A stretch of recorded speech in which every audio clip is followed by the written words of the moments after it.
If two chords are congruent, then their corresponding arcs are congruent too. Since the two chords are congruent, the two arcs are equal to each other. Now we can solve. In this one I have two angles that are congruent. When two angles are congruent, those two chords would be equal to each other. And then we can solve for y.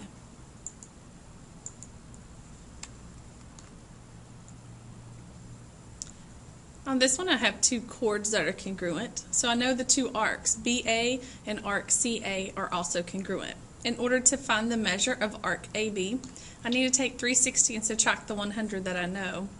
And those other two are equal, so I divide it by 2. And then I would get 130 degrees. If two chords are congruent, then they are equidistant from the center. And this one, it tells me that K is the midpoint of segment RE. So that means that those are equidistant from the center. So segment TY would be equal to segment US. Now, in order to find the length of TY, I need to substitute in my X value. If a diameter is perpendicular to a chord, then it also bisects the chord. This results in congruent arcs too. And sometimes this creates right triangles, and you're going to be using the Pythagorean theorem. Arc KL is congruent to arc LZ. Since those two arcs are congruent, CK it would be congruent to CZ, and we would solve. PM is perpendicular to AT. So PT is 10, PM is 8. Now find all the way across at AT. Let's highlight this triangle that creates a right triangle because it is perpendicular. We'll fill out the information that they give us. PT is 10 and PM is 8. In order for us to find A to T, we actually need to find M to T first by using the Pythagorean theorem. Once we know that M to T is 6, we need to double it to get AT. Find the length of CE.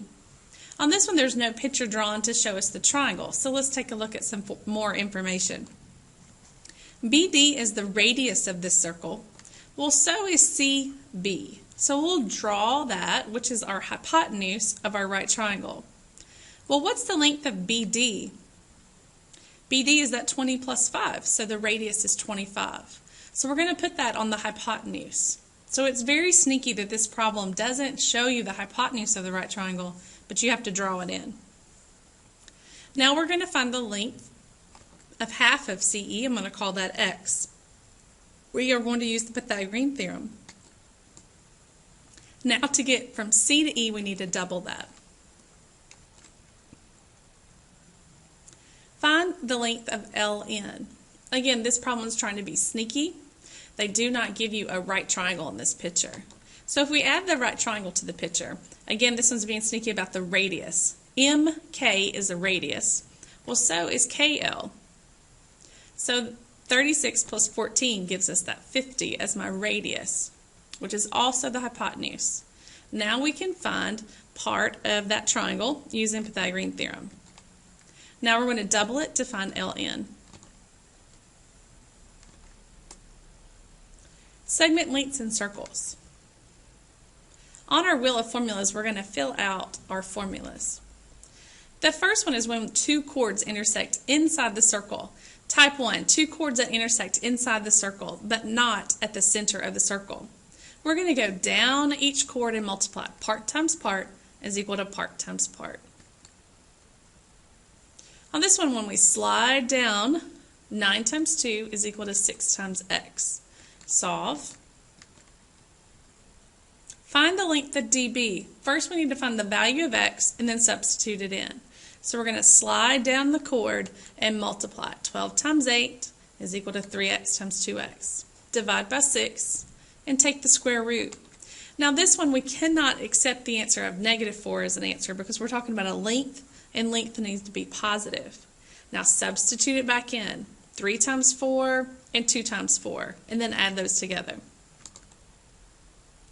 Find the length of AC and DB. So we need to do part times part equals part times part. Solve for x, and then substitute back in. This one you have to be very careful that you distribute your 10. Now take this amount and substitute back in. So AC is 8 plus 5, and DB is 8 minus 4 plus 10. Type 2, two secants that intersect outside of the circle. We're going to say outside times whole equals outside times whole. And sometimes you have to add in order to get the whole amount.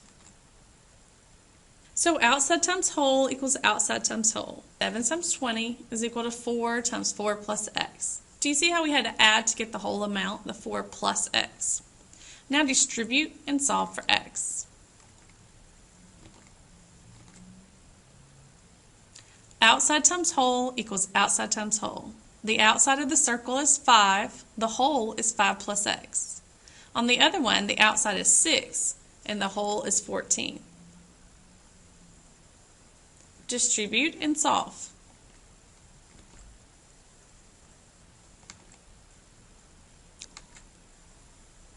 X is on the outside, x plus 10 is the whole amount.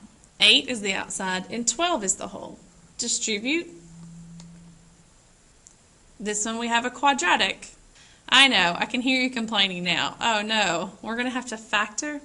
Yes, bring over the 96, factor the problem, solve each factor, but on this one we can only take the positive answer because we can't have a negative length. Type 2 with a twist, a secant and a tangent. We're going to say tangent squared is equal to outside times whole. On this problem, our tangent is the 24, so we're going to say 24 squared is equal to, the outside is 12 and the whole is 12 plus x.